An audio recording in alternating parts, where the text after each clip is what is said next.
ഇന്ന് നമ്മൾ AI വിപ്ലവത്തിന്റെ കാലത്താണ്. ഒരു ക്ലിക്കിൽ വീഡിയോകൾ നിർമ്മിക്കാനും സംശയങ്ങൾക്ക് ഉത്തരം നൽകാനും AIക്ക് കഴിയും.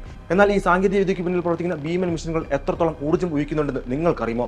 സാങ്കേതിക ലോകം ഇന്ന് നേരിടുന്ന ഏറ്റവും വലിയ വെല്ലുവിളി പണമോ ചിപ്പുകളോ അല്ല, അത് വൈദ്യുതിയാണ്. റിപ്പോർട്ടുകൾ പ്രകാരം OpenAIയുടെ GPT-3 മോഡൽ ട്രെയിൻ ചെയ്യാൻ മാത്രം വേണ്ടിവരുന്നത് 1287 മെഗാവാട്ട് വൈദ്യുതിയാണ്. അതായത് 1000 വിദ്യാർത്ഥികളുള്ള 153 സ്കൂളുകൾക്ക് ഒരു മാസം പ്രവർത്തിക്കാൻ ആവശ്യമായ വൈദ്യുതിക്ക് തുല്യമാണിത്. ഒരു സാധാരണ വെബ് സെർച്ചിനേക്കാൾ 5 ഇരട്ടി വൈദ്യുതി വേണം ChatGPTക്ക് ഒരു ചോദ്യത്തിന് ഉത്തരം നൽകാൻ.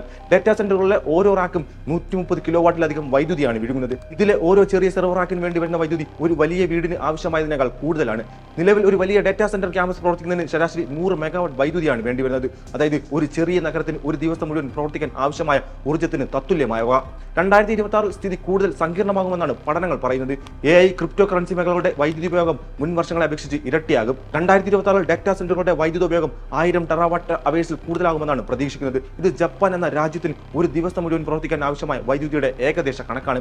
അമേരിക്കൻ ഈ വൈദ്യുതി ഉപയോഗം വലിയ സാമൂഹ്യ പ്രതിസന്ധിക്കാണ് വഴിവെച്ചിരിക്കുന്നത്. വൈദ്യുത ക്ഷാമം രൂക്ഷമായതോടെ സാധാരണക്കാരുടെ ബില്ലുകൾ കുത്തനെ കൂടി. ഒടുവിൽ 2026 ജനുവരിയിൽ അമേരിക്കൻ ഭരണകൂടം കുത്തകൾക്ക് കർശന നിർദ്ദേശങ്ങൾ നൽകേണ്ടി വന്നു. പുതിയ പവർ പ്ലാന്റുകൾക്കുള്ള ഭീമമായ തുക സാധാരണക്കാരിൽ നിന്നും ഈടാക്കാതെ AI കമ്പനികളിൽ നിന്ന് തന്നെ ഈടാക്കാനാണ് നിർദ്ദേശം.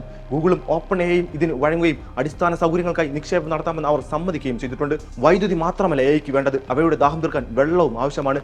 GPU ചിപ്പുകൾ അമിതമായി ചൂടാകാതിരിക്കാൻ ലക്ഷക്കണക്കിന് ലിറ്റർ വെള്ളമാണ് ഓരോ ദിവസവും ഉപയോഗിക്കുന്നത്. ഒരു വലിയ ഡാറ്റാ സെന്ററിന് പ്രതിദിനം 20 ലക്ഷം മുതൽ 2 കോടി ലിറ്റർ വെള്ളം വരെയാണ് ആവശ്യമായി വരിക. 2028 ആകുമ്പോഴേക്കും ഈ കണക്ക് 1 ലക്ഷം കോടി ലിറ്ററിലെത്തുമെന്നാണ് വിദഗ്ധർ നൽകുന്ന മുന്നറിയിപ്പ്.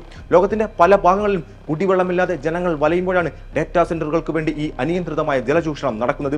കമ്പനികൾ സമുദ്രജലം ഉപയോഗിച്ച് ഡാറ്റാ സെന്ററുകൾ തണുപ്പിക്കാൻ ശ്രമിക്കുന്നുണ്ടെങ്കിലും ഇതുണ്ടാക്കുന്ന പാരിസ്ഥിതികാഘാതം വളരെ വലുതാണ്.